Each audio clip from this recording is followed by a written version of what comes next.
Madam President. The Democratic leader. Madam President, I rise this evening to announce that Democrats will offer no further amendments to the pending legislation until the Republican leader shows us what the final legislation will be. Clearly, the Senate bill, Repeal and Replace, has failed. Senator Paul's bill, Repeal Without Replace, has also failed. We know the Republicans are not going to take a final vote on the underlying House bill, which is still the pending legislation. And now the Republican leadership team has been telling the press about a yet-to-be-disclosed final bill.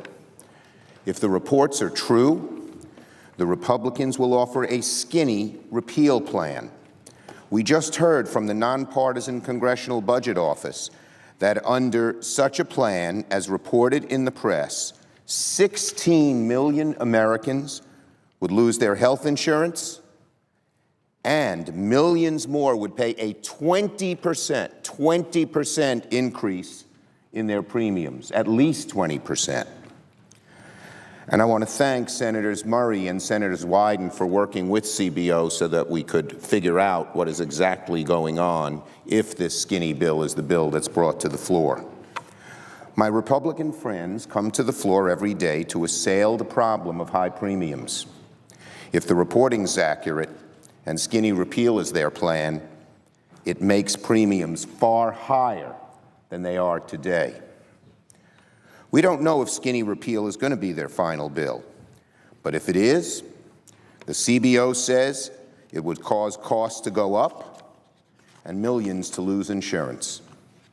Now, in the meantime, Madam President, Democrats are not going to continue to try and amend the House plan that is already dead. Certainly, while we're not going to do that, while there's some secret legislation, skinny repeal, it's reported, waiting to emerge from the leader's office. The Republican leader has said that this is a robust amendment process. No, it isn't. Far from it. We don't even know what bill to direct our amendments to. Certainly a process that bypassed the committees and public hearings was never an open and transparent process. There was never a robust amendment process to this bill, but now it's gotten even worse.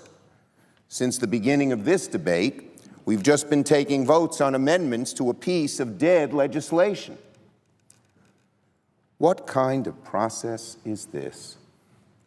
Anyone who listened, as we all did so intently, to Senator McCain's wonderful speech yesterday, and we applauded the sentiment that he mentioned, getting back to regular order and proper procedure.